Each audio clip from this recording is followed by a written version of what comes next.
खत्म bye bye tata good bye गया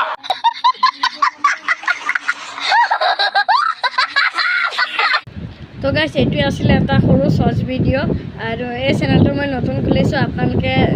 subscribe কৰি থব আৰু মই আৰু এটা চেনেল আছে হেতু ডেসক্ৰিপচনৰ লিংকটো আছে আপোনালোকে গৈ পেলাই সাবস্ক্ৰাইব কৰিব তেনে হলে আৰু এনেকৈ নতুন নতুন ভিডিও পাই থাকিব বাই বাই